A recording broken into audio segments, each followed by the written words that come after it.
3월 2일 화요일 말씀대로 365 시간입니다. 오늘 우리가 살펴볼 말씀은 신명기 9장 10장의 말씀입니다. 신명기는 총 3편의 모세의 설교로 구성되어 있는데요. 그중 두 번째 설교가 신명기 4장 44절부터 신명기 26장까지 진행됩니다. 그러니까 오늘 우리가 읽을 9장 10장은 이 모세의 두 번째 설교에 해당되는 내용이죠. 오늘 이 9장에서도 쉐마 본문처럼 이스라엘아 들으라 이런 말씀으로 이제 시작합니다. 하나님의 규례와 법도가 나오는데요. 특별히 약간 좀 딱딱한 명령문으로 진행이 되고 있습니다. 특별히 이 신명기 9장에서는 이스라엘 백성의 불순종에 대해서 얘기를 해주고 있습니다. 얼마나 이 광야 시절 동안 하나님을 진노케 하고 하나님께 앞에서 완악했는지 빈번히 하나님의 진노를 촉발했는지에 대한 얘기가 나오다가 결정적인 사건이 나오는데 그것은 금송아지 사건입니다. 이스라엘 백성은 이 금송아지 사건으로 인해서 하나님이 진노가 하늘 끝에 닿아서 하나님은 이스라엘 백성을 다 멸망시키려고 작정하셨습니다. 그런데 이 금송아지 사건이 얼마나 위험하냐면 하나님이 멸망시키려 했던 그 순간은 아브라함과 맺었던 그 아브라함의 약속의 말씀도 하나님이 파기하려고 마음 먹으셨기 때문입니다. 아브라함, 이삭, 야곱 그리고 그 가문에 흐르는 축복의 메시지가 이제 파기되는 그런 순간인 거죠. 그래서 모세가 40일 밤낮으로 하나님께 기도를 드렸습니다. 하나님, 아브라함과 이삭과 야곱을 생각하셔서 이 백성의 완악함을 용서해 주옵소서. 그리고 그들은 사람이 인도한 것이 아니라 하나님께서 인도하신 하나님의 백성들입니다. 이렇게 간절히 기도를 했고 하나님께서 모세의 기도를 들어주셔서 그들을 이제 용서하기로 하셨습니다. 그리고 이제 다시 모세가 깨뜨린 십계명을 다시 만드는 장면이 이제 신명기 10장에 등장하게 되는 겁니다. 신명기 10장에는 새로 만든 십계명이 나오는데요. 특별히 나무개를 추가로 더 만들려고 하십니다. 그래서 나무개 없이 들고 내려가다가 모세가 이제 돌판을 던졌기 때문에 하나님께서 돌판을 넣어서 가지고 내려갈 나무개를 만들려고 하시는 거죠. 그리고 이제 하나님의 계명을 요약한 부분이 나옵니다. 하나님께서 구하시는 것은 내 마음, 내 하나님 여호와를 경외하며 그 모든 도를 행하고 그를 사랑하며 마음을 다하고 뜻을 다하여 내 하나님 여호와를 섬기고 내가 오늘 내게 명령하는 그 모든 명령과 규례를 지킬 것이 아니냐. 그리고 또 하나 중요한 단어가 나오는데 그것은 뭐냐면 마음의 할례를 강조한다는 거예요. 여러분, 마음의 할례가 이 신명기에서부터 나옵니다. 창세기, 출애굽기, 레위기, 민수기에 나오지 않다가 거기에는 이스라엘 백성들의 증거로서 육체의 할례를 얘기하다가 이 신명기 이 10장에 이 마음의 할례가 나오는 거예요. 이 마음의 할례라는 단어는 신명기, 그 다음에 예레미야, 그리고 사도 바울이 얘기했던 로마서에만 등장을 합니다.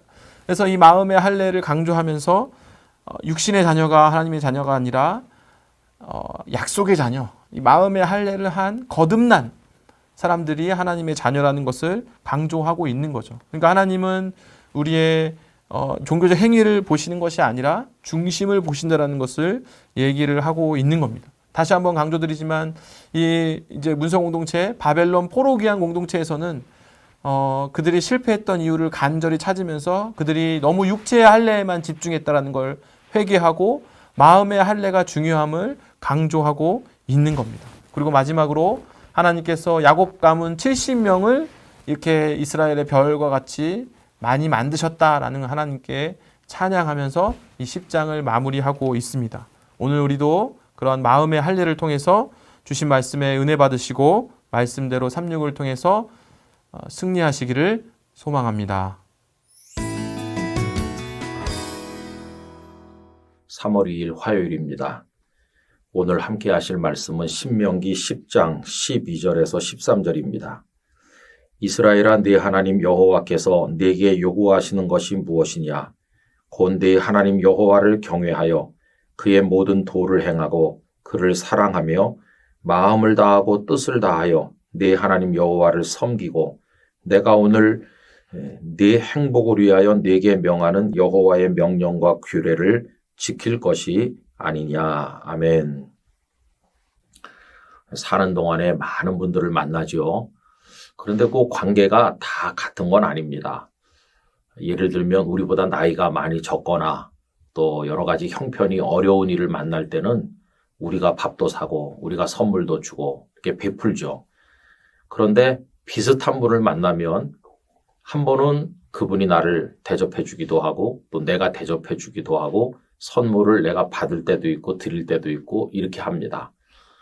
그런데 여러분, 연세가 아주 많으신 어른께서 그리고 나보다 형편이 훨씬 넉넉한 분께서 나를 사랑하는 마음으로 대할 땐 어떻게 될까요? 그런 분은 늘 대접을 해주시고 늘 귀한 선물을 줍니다. 내가 갚으려고 하면 오히려 그분에게 폐가 되는 것을 느낄 때가 있어요. 그냥 그럴 때는 감사한 마음으로 그냥 받는 거죠. 여러분, 저는 하나님이 어떤 분이실까 생각을 해보면 그 맨 마지막 경우에 해당된다고 생각합니다. 우리가 가진 게 뭐 있나요? 하나님께서 나에게 많은 걸 주시니까 나도 좀 체면을 지켜서 하나님을 대접해야 되겠다. 그런 마음은 당연한 거죠. 감사하고 하나님의 은혜 찬송해야 되겠죠. 그러나 우리가 하나님께 받은 만큼 되돌려 드릴 수 있나요? 절대 불가능한 것이에요. 제가 목회를 하면서 이제 겪은 이야기 중에 이런 것도 있어요. 그때는 제가 목회하던 교회가 작았고 또 성도들의 생활도 이제 어려운 편이었는데 그때 어떤 성도님이 한 분 이제 그 교회에서 예수님을 믿게 됐어요.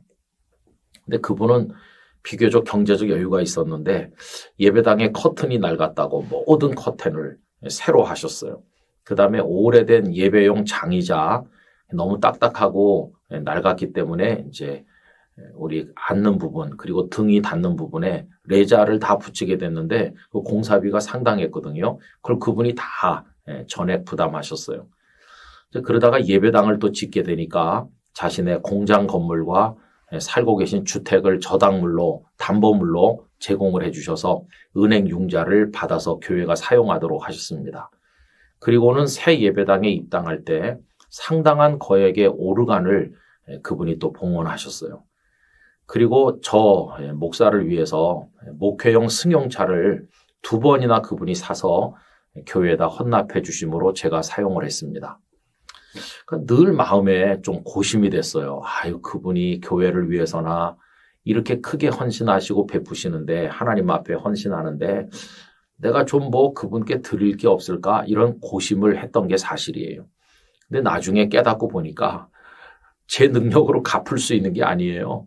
그냥 제가 할 수 있는 건 기도해드리는 것뿐이었고요. 그리고 그분이 베풀고자 할 때 감사함으로 받는 게 오히려 그분에게 기쁨이 된다는 것을 깨닫게 됐어요. 그 다음부터는 뭐 억지로 갚으려고 노력하지 아니하고 그분이 저를 사랑해서 베푸시는 건 그냥 감사하게 받았고요. 그렇게 하니까 그분께 오히려 기쁨이 되었어요. 여러분, 하나님도 그렇습니다. 하나님의 그 엄청나게 큰 은혜를 우리가 뭘로 갚겠어요? 그냥 그 사랑을 감사함으로 받고 우리도 하나님을 사랑하고 하나님의 말씀을 잘 듣고 하나님의 말씀을 기쁨으로 지키려고 노력을 하면 그걸로 그냥 하나님은 기뻐하신다는 거예요. 오늘 말씀이 바로 그것입니다. 다시 한번 읽어보면 이스라엘아 네 하나님 여호와께서 네게 요구하시는 것이 무엇이냐? 곧 네 하나님 여호와를 경외하여 그의 모든 도를 행하고 그를 사랑하며 마음을 다하고 뜻을 다하여 네 하나님 여호와를 섬기고 내가 오늘 네 행복을 위하여 네게 명하는 여호와의 명령과 규례를 지킬 것이 아니냐. 이렇게 하나님의 사랑 받고 또 나도 마음으로 사랑하고 하나님 경외하면 그분의 말씀이 귀에 달게 들릴 거 아니겠어요? 그걸 이제 사랑하는 마음으로 지키려고 노력하면 결국 그 모든 것이 행복이 되어서 우리 자신에게 돌아오게 된다는 것입니다. 그러므로 여러분, 우리가 하나님께 대해서 할 수 있는 것은 고마워하는 것이에요. 감사하는 것뿐입니다. 그리고 하나님 사랑하고 그리고 그분의 말씀대로 살려고 노력하면 그 자체가 하나님께 영광이 되는 것이고 우리는 행복한 하나님의 사람이 될 것입니다. 마음껏 하나님 사랑 받으시고 또 하나님 사랑하면서 하나님의 자녀로 살게 되시기를 바랍니다. 말할 수 없는 은혜와 사랑으로 다가오시는 아버지 하나님, 인간적인 방법으로 어떻게 하나님께 그 은혜를 갚겠습니까? 그저 사랑하실 때 사랑받고 베푸실 때 은혜를 입는 것이 하나님께 보답하는 길이며 하나님의 말씀에 청종하여 살아가는 것이 하나님께는 영광이요 저희에겐 기쁨이고 행복이 되는 것을 깨닫습니다. 앞으로도 하나님과 저희 사이에서 그런 놀랍고 행복한 관계가 무르익어 가도록 복을 주옵소서. 예수님의 이름으로 기도하옵나이다. 아멘.